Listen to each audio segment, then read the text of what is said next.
Olá, sejam mais uma vez muito bem-vindos, meu amigo e minha amiga motociclista. Meu nome é Ângelo Viana, eu sou o criador do Método Moto e eu te ensino a pilotar com segurança e aproveitar os momentos únicos que a sua moto pode te dar sem correr riscos à sua vida, ou à vida de quem você ama e o principal, voltando vivo para casa, tá bom? E o assunto de hoje é como se preparar, planejar e executar uma viagem de longa distância. E o primeiro aspecto que a gente tem que levar em consideração é uma fase que a gente chama de fase que antecede a viagem ou a expedição, né? A fase que a gente nomeia como a fase de pré-tour, ou pré-viagem, pré-operação de turismo, pré-concepção. É a fase que você nem caiu na estrada, sequer subiu na moto, tá bom? Porque é o seguinte, pessoal, uma viagem de longa distância, ela tem uma alta complexidade, né? Ela tem uma complexidade, vocês vão ver nessa cobertura de 20 fatores, que não é uma coisa simples. Colocar a mochila na moto e pegar, colocar, cair na estrada e cumprir, percorrer longos quilômetros. Não é uma coisa tão simples assim, tá bom? Como nada no motociclismo é simples. Então a gente quer primeiro falar sobre a fase que antecede. E aí a primeira coisa que a gente vai falar, ou o item 1, a primeira dica, o primeiro pilar, ou o primeiro aspecto que você deve considerar, é o que a gente chama de construir uma resistência. E quando a gente fala de construir uma resistência, a gente fala de construir uma resistência física, né? Construa uma resistência específica para o motociclismo de longa distância, tá bom? Mas aí eu tenho que fazer exercício físico, preferencialmente, é bom que você tenha uma vida um pouco mais ativa, porque uma viagem de longa distância, ela tende a exigir do corpo muito mais do que um tiro de curta distância. Mas eu vou sentado, como assim? Não exige nada, exige-se muito da região da lombar, do core, da coluna, da região da musculatura que une o tronco às pernas, exige da região dos glúteos, exige da musculação, a musculatura dos ombros, dos braços, exige-se muito, tá bom? E aí, a primeira etapa, então, é pensar em alguma coisa previamente, que você faça um alongamento em casa, que você faça eventualmente uma academia, exercícios de fortalecimento, mas que você tenha um pouco mais de vida ativa, né? Pensando na sua viagem de 1.000, 2.000, 3.000 quilômetros, para que você chegue inteiro. Essa é a ideia, tá bom?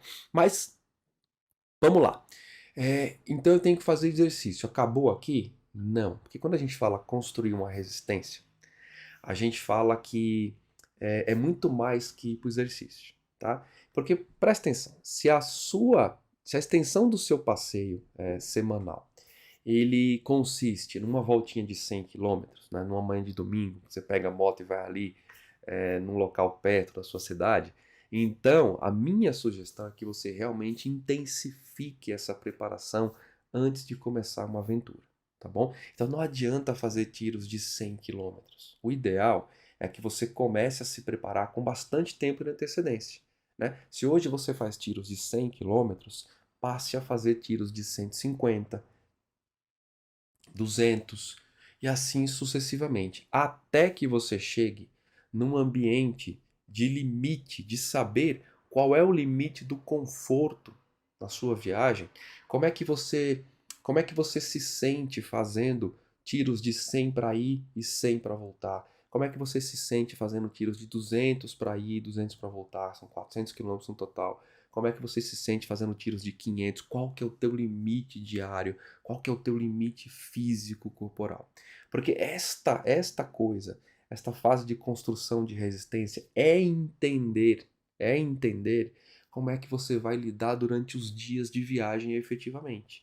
E você pode planejar, inclusive, o seu comportamento de viagem com base nisso. Eu sei que eu me comporto muito bem fazendo 400 quilômetros por dia, 450, então eu vou dimensionar a minha viagem para isso, para trechos com 400, 450. Então é muito importante que você entenda isso. Um bom planejamento, eu sugiro que você vá acrescendo 50 em 50 quilômetros a cada preparação que você fizer, tá? Se você faz 100 para ir, 100 para voltar, 200, A próxima você acresce 150 para ir, 150 para voltar, 300, tá bom? Então, o ideal é que você acrescente aos poucos. Não adianta você fazer, você só está acostumado a fazer 100 km para ir, 100 para voltar, e amanhã vamos pegar a moto e vamos rodar 400 para ir, 400 para voltar. Vai ser massacrante. Então, construir essa resistência como primeiro pilar é fundamental.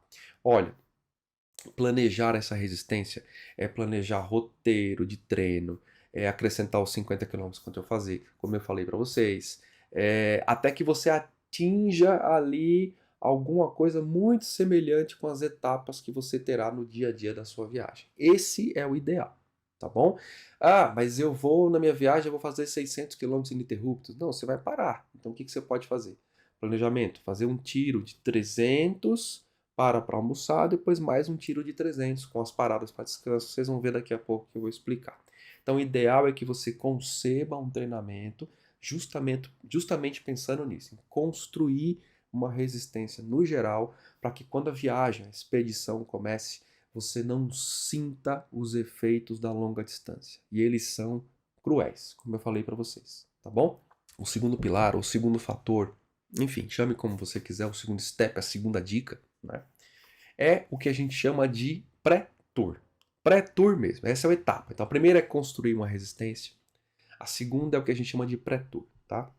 E o pré-tour, ele conversa com essa primeira etapa que a gente falou de construir a resistência. O pré-tour é tudo isso, é construir a resistência e a etapa dele em si, chamada pré-tour. O que que tem nesse pré-tour? O pré-tour ele permite que você se acostume com as distâncias maiores, mas também vai lhe dar a chance de testar várias configurações de equipamento de segurança da moto, né, de coisas na moto que você colocou, bagagem, vai te dar a chance de vislumbrar como é que a moto se comporta com um alforge mais pesado, com um alforge que não existia, você colocou um alforge móvel, vai te dar a chance de você perceber como é que a moto se comporta com alguma coisa preso atrás, no banco de trás, enfim.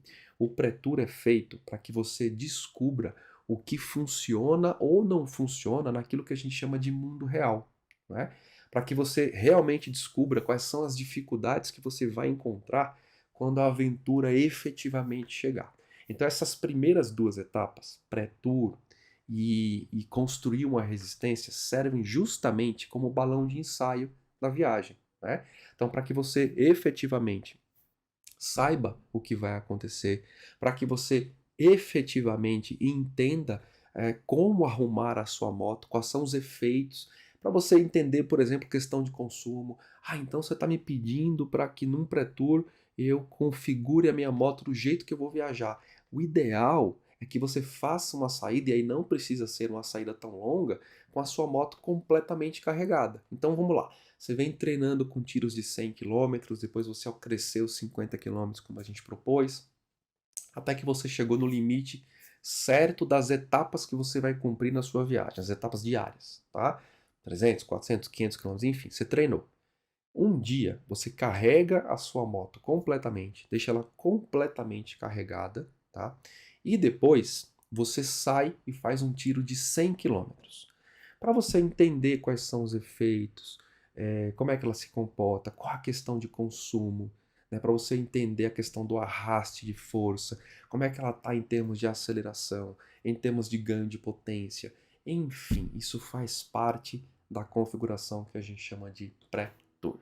Tudo bem? Próxima etapa é a etapa número 3. Agora, ela vai conversar com aquilo que a gente começou a falar na etapa número 1. Né? Quando a gente falou da etapa número 1, a etapa de preparação, a etapa que a gente fala de construir uma resistência, a gente não só falou sobre construir uma resistência em relação à sua resistência em função das quilometragens. A gente começou a falar sobre condicionamento físico. Então, é uma etapa obrigatória antes de começar uma aventura desse porte, uma aventura longa. Você pensar numa etapa de condicionamento físico de verdade, efetiva, tá? E aí uma etapa de condicionamento físico pede uma sessão contínua de alongamentos, uma sessão de fortalecimento, especialmente, como eu falei, da musculatura que guarnece a coluna, uma sessão de fortalecimento da musculatura do ombro, né? Alongamentos que ajudem no pescoço, sequência de alongamentos que você vai desenvolver, aprender para, inclusive, durante a sua viagem, nas paradas, você fazer.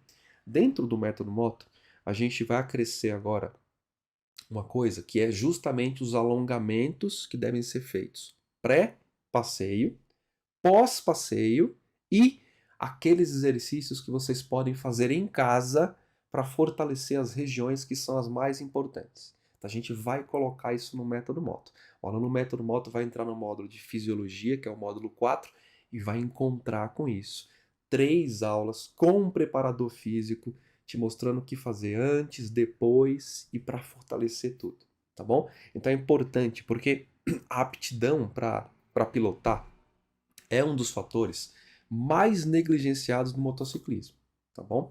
Do motociclismo que eu falo de longa distância, não do motociclismo como um todo, porque ir até ali rapidinho talvez não exija tanto, mas um motociclismo de longa distância, esse é um fator crucial, a aptidão para pilotar em termos físicos. Então assim, lembre que esse tipo de viagem é incrivelmente desgastante, pessoal, tanto do ponto de vista físico, quanto do ponto de vista mental, inclusive.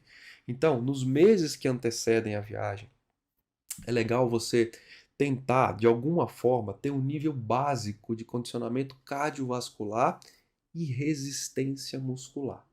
Então, para isso, você precisa de sequências estafantes de musculação? Não. A gente está falando de condicionamento cardiovascular e resistência muscular, tá bom?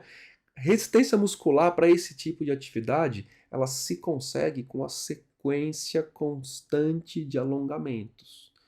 E a resistência de condicionamento, que a gente chama de cardiovascular, se consegue com o processamento de uma caminhada, com exercícios de bicicleta, enfim, são coisas que você pode fazer de um jeito simples e que vai permitir com que você complete a viagem com segurança e também vai te ajudar a manter o foco e a concentração. Como assim? O que tem a ver? Tem tudo a ver. Porque eu preciso de foco e concentração durante longos quilômetros no ato da pilotagem. Mas se eu sinto uma dor aqui, uma dor ali, minha coluna é ruim e, putz, está travando tudo, como é que eu vou me concentrar no ato da pilotagem sentindo dor? Esse é um negócio muito sério. Então, você que pretende fazer uma pilotagem mais longa, é crucial que você coloque o condicionamento certo do ponto de vista físico, justamente para que quando você chegue no destino que você quer, o destino tão sonhado, você tenha energia e corpo suficiente para aproveitar o destino, né? Senão você vai chegar quebrado e você só vai pensar em dormir, descansar, tomar remédio, seja lá o que for, tá bom? Então é fundamental que você faça isso antes.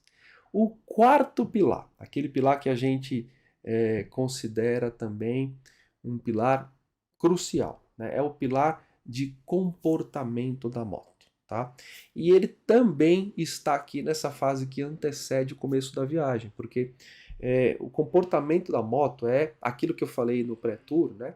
É você refinar a sua pilotagem de longa distância para que você tenha atenção para os comportamentos que a moto tem, em especial com excesso de peso, com toda carregada, enfim, como é que o freio se comporta com esse excesso de peso, quais são os efeitos ciclísticos durante uma curva, as variações de movimento, o que eu posso ou não posso fazer, comportamentos, sensações, situações que você não encontra normalmente, porque convenhamos, você não pilota na cidade com a moto com 10 quilos no alforge, 10 no outro, e mais 10, 20 lá atrás, e mais um bag lotado de roupa, e mais a garupa. Você não faz isso. Então é importante que você realmente tenha muito definido e até anotado o comportamento que a moto tem quando ela está completamente carregada. Como é que a gente descobre esse comportamento? Justamente na fase que a gente chama de pré-tour. Aquela fase que você vai sair Você vai rodar com a moto, você vai observar, você vai fazer um passeio um pouco mais curto com a moto completamente carregada. É dali que você vai se ajustar e é dali que você vai ajustar a moto, colocando elementos que você precise colocar ou às vezes tirando um elemento que você acha que ia ajudar, mas que está te causando ali desconforto, tá bom? Ou do ponto de vista útil, não se mostrou útil durante essa fase de ensaio que você teve, tá? É o famoso ensaio de estrada. Então, esse quarto pilar é justamente para tratar de um ensaio de estrada. Tudo bem? Critério número 5, ou quinto pilar, é o que a gente chama de arrumando tudo da forma certa. Arrume a moto do jeito certo. Então agora que você já testou, já experimentou, você fez configurações de bagagens diferentes, você viu que aquela sacola não ficou legal, aquele bag ali daquele jeito amarrado fica desconfortável, e você sabe exatamente o que funciona, chegou a hora de arrumar a moto de verdade, né? Agora você já vai conceber a arrumação que você precisa para fazer a viagem. Então, a primeira coisa, quando você vai arrumar a moto, é você pensar no equilíbrio do conjunto ciclístico. Então, é fundamental que você tenha tudo muito bem equilibrado. E quando eu falo equilibrado, eu falo efetivamente de pesar as coisas, tá bom? Não é legal você colocar 5 quilos no alforge e as pessoas cometem esse erro o tempo todo. Ah, eu vou colocar os eletrônicos aqui e eu vou colocar as roupas aqui. Os eletrônicos pesam menos e as roupas pesam muito mais. Então você tem 5 quilos aqui e 15 do outro lado. Isso vai te trazer uma desestabilização do movimento em vários aspectos. Tanto no aspecto de curva, que é a primeira coisa que afeta, quanto no aspecto de frenagem e até em trechos longos, em linha reta, porque a descompensação de peso vai fazer com que a moto trabalhe com uma inclinação diferente e essa inclinação, que não é harmoniosa, gera o efeito do shimmy, né? Que é aquela trepidação, já falei várias vezes aqui no canal, mas é aquele movimento oscilatório da roda que pode te derrubar muito seriamente, tá bom? Então a primeira coisa que você vai pensar é no equilíbrio do conjunto, então lembrar de dividir bem o peso dos alforjes laterais e no top box também, tá? Olha, um efeito muito comum de shimmy é o top box muito cheio. Lembre-se que no conjunto ciclístico traseiro, além do top box, você tem a garupa, e se você não tiver de garupa, você tem o seu efeito corporal ali fazendo muita diferença. E deixar toda a parte traseira da moto extremamente pesada também não é legal, tá bom? Pode gerar shimmy também, tá? Na hora de arrumar as malas, é legal que você coloque os itens que serão mais utilizados por cima. Tá bom que você coloque aquilo que você vai pegar o tempo todo por cima, para você não ter que ficar revirando a mala. Tá tudo extremamente encaixadinho, então ficar revirando para achar uma blusa de frio não é uma coisa inteligente, não é uma coisa interessante, tá bom? E é muito bom que eles estejam armazenados em locais de fácil acesso. Então, por exemplo, uma boa sacada, uma boa pedida é usar aquelas bolsas de tanque, né? Elas são presas, elas têm uma flange, são presas ali na região da boca de combustível, tá? Então vocês podem prender uma bolsa daquelas, tem muito boas por aí, com capacidade razoável, dá para você colocar uma câmera, um celular, uma bateria, dá para vocês colocar uma infinidade, luvas extras, dá para colocar uma infinidade de coisas naquelas bolsas de tanque, tá bom? Então assim, é importante também, fundamental, e eu recomendo que você faça uma lista com o que cada mala contém. Então vamos lá, ó. Mala lateral esquerda. O que que tem lá? Duas camisas, quatro calças, uma roupa de frio, as cuecas estão ali, as calcinhas estão ali, sei lá, peanuts, tá? Na mala do lado direito, eu tenho as roupas mais pesadas, meias, equipamento eletrônico, seja lá o que for, top box ou o tour pack. O que que eu tenho lá dentro? Eu tenho isso, isso, isso, e é importante que você tenha essa lista à mão. Então deixar essa lista num papel mesmo, imprima ela e deixa ela fácil, você já sabe onde está a lista. Preciso pegar uma meia. Putz, onde eu coloquei? Pera, vai na lista. Olha, eu já vi gente chegar ao extremo, e e é muito legal, eu fiz isso agora para a Rota 66, né? De você definir o que tem em cada mala, mas definir a camada. Então a pessoa colocou lá meias, e ela coloca entre parênteses, estão na parte do fundo. Eletrônicos, bateria, está na parte tal. Então, assim, detalhes. O importante é você fazer uma lista com detalhes, tá bom? Se você fizer isso, tiver tudo à mão, você sabe exatamente onde cada coisa está. E o mais importante, lembre, você vai retirar um item, você vai ter que retornar esse item. É importante que você tenha a lista em mãos, para você não desbalancear o conjunto. Você tira um item daqui, esquece onde ele estava e coloca em qualquer lugar de qualquer jeito, você vai desbalancear o conjunto que você concebeu, tá bom? Então é fundamental que você tenha, que você faça essa lista. Tudo bem? Sexto critério que você tem que usar. Agora a gente já arrumou a moto, já está tudo pronto. É um critério um pouquinho prévio também, mas eu gosto de colocar aqui porque arrumar a moto não é só arrumar a moto no dia, não é? Uma dica que eu falo sobre arrumar a moto é você fazer todo o planejamento de arrumação da moto, fazer a lista, porque quando chegar próximo da viagem, você só vai pegar a lista e compor as malas e acabou. Você não tem que fazer a sua mala no dia exato. É legal que você faça algum tempo antes, até para você poder substituir um item, tá bom? Então, o sexto pilar é o estudo do roteiro. E aí isso é assim, a gente entra agora naquelas coisas que a gente chama de criticidade, né? Coisas que são críticas. E o estudo do roteiro é algo extremamente crítico, tá bom? O planejamento e conhecimento prévio são cruciais para quem quer se aventurar no motociclismo de longa distância, tá bom? Não dá, e eu não estou falando aqui de seguir o GPS cegamente. Não dá para ser desse jeito. Ah, mas hoje está tudo tão moderno, eu vou descartar o GPS. Não, em absoluto. Você vai ter o GPS. Você vai ter o GPS, você vai ter. Eu tenho o GPS e eu tenho todo o mapa do GPS copiado, por exemplo, dentro do Google. A gente tem lá, a gente tem uma sequenciazinha que a gente faz no Google My Maps, tá? Eu tenho tudo no GPS traçado e eu tenho o mapa do Google My Maps. Eu não saio colocando o endereço no GPS, eu faço o traçado do mapa e depois carrego dentro do My Maps e quando aciono o GPS, ele puxa exatamente essa navegação que eu quero. Mas, sobretudo, crie o hábito de estudar o mapa físico. Ou pode ser até digital, mas criar o hábito é uma excelente ideia.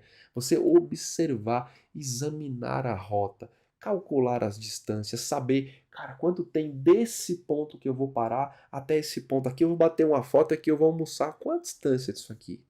Esse trecho aqui eu tô vendo que ele é muito sinuoso. Deixa eu pesquisar imagens desse trecho, tá bom? Então é importante você examinar a rota, calcular as distâncias, planejar eventuais mudanças no caminho. Mudanças que podem ser simples ou complexas. Isso vai fazer toda a diferença e tranquilidade geral na execução da viagem, tá bom? Ó, evitar coisas importantes para essa fase. Evitar estradas que são notoriamente difíceis ou passagens de montanha. Às vezes, é preferível optar por uma rota pedagiada em um trecho mais plano e ter o sossego, porque tem mais estrutura, do que você pegar uma estradinha vicinal que você vê que ela serpenteia a montanha, mas ela é terrivelmente mal conservada, perigosa, sujeita a acidentes, como havia, enfim, com deslizamento de terra, com qualquer outra coisa, motoristas locais que não têm tanta atenção quanto motoristas de alta velocidade das pistas mais rápidas. Então tome cuidado com isso. Às vezes é melhor fazer um pequeno desvio numa estrada mais movimentada e até mesmo pedagiada, sabendo que tem estrutura, do que você se aventurar numa estradinha terrivelmente mal conservada, tá bom? Tá importante isso. Sétimo pilar de um bom passeio de longa distância. Saia cedo. Ponto. Eu não preciso falar muito mais coisa, mas ó, entenda o fundamento de sair cedo, tá bom?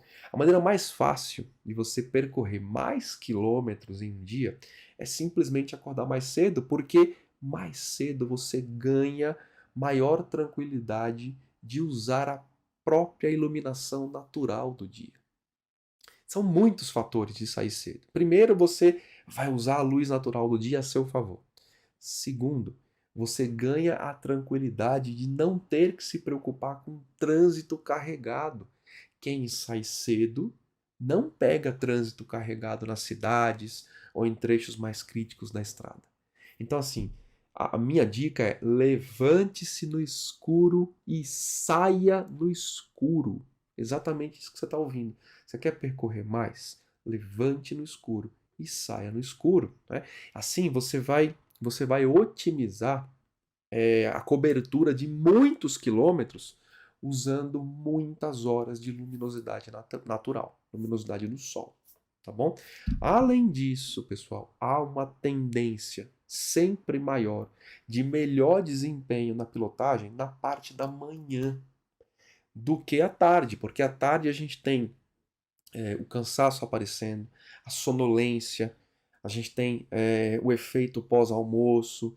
Então, sempre a parte da manhã é uma parte que rende muito mais, né? Sem falar que sair cedo, a gente tem um dia mais fresco, a gente consegue cobrir um bom tiro de distância, porque o dia está mais fresco. Enfim, sair mais cedo é o grande segredo para quem quer pilotar e fazer pilotagens de longa distância. E aí a gente também precisa incutir na cabeça essa necessidade na fase de pré-tour. Então, passar a ter uma mudança de hábitos e passar a dormir mais cedo para poder se acostumar nos dias de viagem, de aventura, de férias, a aproveitar a estrada acordando mais cedo. Não adianta você acordar às 11 horas da manhã. Ah, mas eu quero descansar aqui. Olha, se você quiser fazer isso um dia, não tem problema. Mas se planeje. Vou fazer um tiro assim, meu próximo tiro é daqui a 200 quilômetros, é rapidinho, então eu vou me dar o luxo de acordar hoje mais tarde. Eu quero acordar às 10 horas, tomar um café da manhã tranquilo e vou sair lá perto de meio-dia. Tudo bem, porque o trecho é menor, mas isso demanda planejamento. Então se estruture para que você saia cedo ou pelo menos saia no horário certo, de acordo com os tiros de distância que você for fazer. Tudo bem? Tranquilo? Deixa eu checar como está aqui a nossa. Ah, estamos bem. Pronto. Próxima etapa. Estou me perdendo aqui nos números dos pilares, nas dicas, né? Então a gente está aqui na de número 6. Espera aí. 5, 6, 7. Pilar de número 8. É o que a gente chama de paradas. E aí é fundamental que você entenda um pouquinho de paradas e planeje as suas pausas, as suas paradas de maneira inteligente, tá bom? Ó, muitos motociclistas eles gostam de separar paradas de combustível, parada para almoço, parada para café e parada geral. Eles gostam de fazer 4 paradas. A parada geral é aquela parada de alongamento. Você vai esticar as pernas. Mas o ideal não é fazer isso, porque é, vai, isso vai reverberar no caminho como um todo. Isso vai gerar um excesso de paradas. O ideal é que você procure fazer paradas que contemplem tudo isso no mesmo ambiente, no mesmo lugar. Assim você gasta menos tempo possível em promover várias paradas. Então, se você vai fazer uma parada, faça uma parada num posto de gasolina que tenha um bom restaurante, que tenha um ambiente legal para você poder dar uma caminhada, eventualmente sentar um pouco e descansar, mas contemple um local que você possa, uma cafeteria bacana, que você possa fazer a parada de uma vez só. Tá? E aí tem um segredo também nas paradas. Evite prolongar as paradas.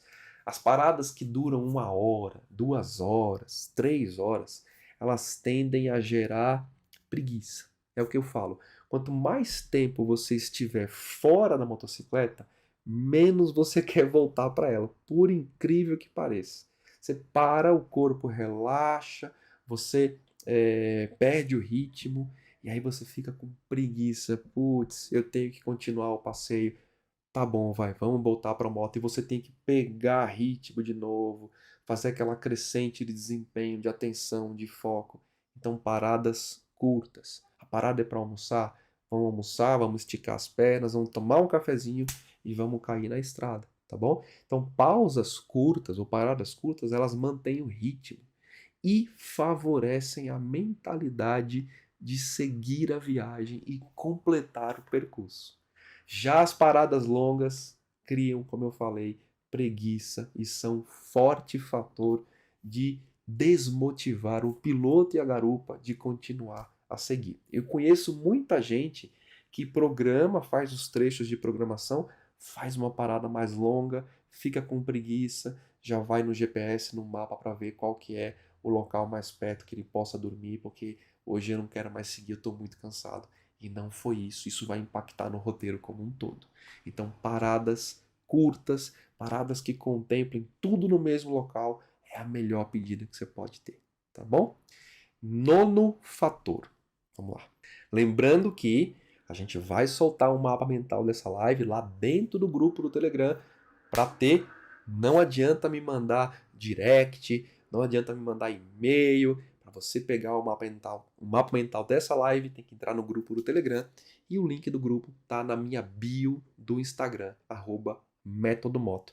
Já aproveita, já segue a gente lá e também segue aqui para você ficar por dentro dos conteúdos que virão e vocês vão gostar do que vai vir, tá bom? Próximo fator, o nono fator, o nono pilar, é o que a gente chama de pilar da alimentação. E olha, esse é um pilar fundamental.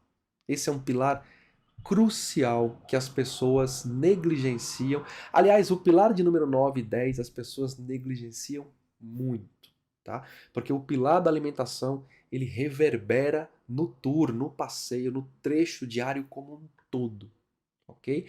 Então é importante você entender o seguinte, a gente sabe que é tentador, né? Você comer aquele almoço enorme. Eu tô com muita fome.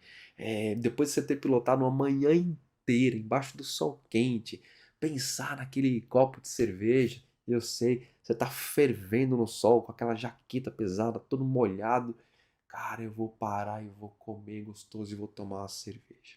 Ó, de nada, de nada vai adiantar a refeição pesada e muito menos a bebida, que além de ser proibida por lei, vai fazer você se sentir, ambos, tá? A refeição pesada e a bebida vai fazer você se sentir letárgico, cansado, vai fazer com que o corpo gaste energia, desviando sangue e energia para poder digerir aquele excesso de comida e você perca, vai afetar diretamente a sua capacidade de pilotagem, vai afetar o seu equilíbrio, vai afetar o seu tempo de percepção das coisas. Letargia, cansaço afeta principalmente o tempo de reação. Então, guarde os dois, tanto a bebida quanto a refeição mais pesada, para o jantar. Tá? Na estrada, a minha dica é refeições leves, pequenas e saudáveis o tempo todo. Então vamos lá.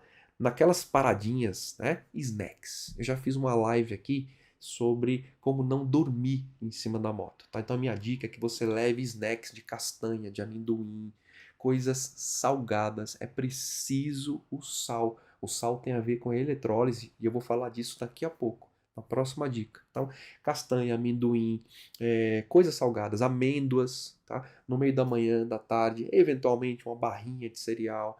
E na hora da parada, você comer uma salada e uma proteína, não uma proteína, alto lá, nada de comer aquele bife de meio quilo, tá? Uma proteína, uma salada, eventualmente um pouquinho de carboidrato. Cuidado com o carboidrato, porque ele vira açúcar. E o açúcar causa letargia, causa cansaço, exige energia demais. Então, comer algo que seja criteriosamente favorável a uma pilotagem com eficiência. Coisas de fácil digestão. E para que você não tenha aquela fome de leão o dia inteiro, o segredo é que você coma pouco e coma o tempo todo. Comer uma fruta, comer uma banana, comer uma maçã, isso é crucial nesses intervalos de parada. Você sempre se alimentar com alguma coisa. Evite se alimentar com doce, porque doce contém açúcar, açúcar rouba energia. Eventualmente o açúcar dá aquele pico de energia, mas logo em seguida ele é fatal. Ele consome energia muito rapidamente, tá bom? Então, açúcar, carboidrato, muita proteína, churrasco, sei lá o que, feijoada, esse tipo de coisa, fritura. Então, cuidado, porque isso vai afetar a sua viagem, tá bom? Não é nada agradável você percorrer, saber que tem mais 400, 500 quilômetros pela frente com aquele desconforto, aquele estômago pesado, aquela sensação de queimação, enfim, não é legal. Dor de estômago é uma coisa terrível. Então, pessoal, atente para isso, tá bom? E o 10º e último pilar dessa live, dessa noite, que eu quero mostrar para vocês, é o que a gente chama do ponto de altíssima importância, que é mantenha-se hidratado, ou o pilar da hidratação. Então, a 10ª dica, o 10º pilar é hidratação, tá bom? É um ponto de alta importância durante a pilotagem de longa distância, porque manter-se hidratado é crucial para otimizar a resposta corporal e, principalmente, evitar a fadiga. Isso mesmo, evitar o cansaço. Quanto mais você se mantém hidratado, mais você performa em relação a evitar a fadiga. Ah, mas eu vou ter que parar para usar o banheiro várias vezes. Isso já está contemplado nas paradas ao longo do dia. Isso não é motivo para você deixar de se hidratar. Então é crucial. Lembre-se, por conta do clima e da proximidade do motor, então clima quente, o motor quente, o seu corpo tende a perder muito líquido, inclusive num clima frio. Olha, o clima frio, às vezes você subestima, né? Porque tá frio, tá fresco, seja lá o que for, mas num clima frio, com a ação do vento, você também perde muito líquido, porque você tem uma tendência de evaporação maior, então você quase sempre entra em estado de desidratação leve. É importante que você se hidrate. Olha, quando não há a hidratação constante, os sais minerais, eles caem. Os eletrólitos que eu falei anteriormente, eles diminuem, né? E daí o efeito de comer coisas salgadas, porque o sal repõe naturalmente esses eletrólitos, tá? Uma boa pedida são aquelas bebidas à base de eletrólitos. Não vou fazer propaganda, mas já fazendo um Gatorade da vida, ok? Porque são bebidas que têm muitos sais e ajudam na reposição dos eletrólitos. E os eletrólitos são fundamentais para manter o corpo em estado de conservação de atenção. Sem eletrólitos, o corpo tem um efeito diverso. Ele entra em estado de conservação de energia. Ele vai falar: opa, peraí, tá ruim aqui, tá desidratado, sem eletrólito, entre em estado de conservação de energia porque eu preciso me autoproteger. E aí começa a aparecer sono, o sono aparece do nada, o bocejo, a atenção e reação fica extremamente afetada. Então, quando você começar a bocejar, quando você perceber que você está divagando, ao invés de estar se comportando, olhando para a moto, pensando na curva, na reta, no posicionamento, numa frenagem, em trechos complexos, quando você perceber que você se distraiu ou bocejou, está faltando água, está faltando se hidratar, tá bom? Quando eu falo hidratar, eu falo de água ou bebidas isotônicas, tá? Que repõem os eletrólitos. Eu não estou falando de se hidratar com café ou cerveja, tá bom?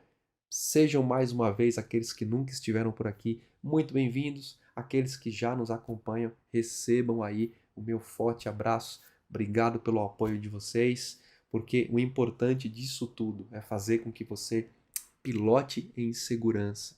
Aproveite os momentos únicos que a sua moto pode te dar sem correr riscos à sua vida ou à vida de quem você mais ama e o principal, voltando vivo para casa.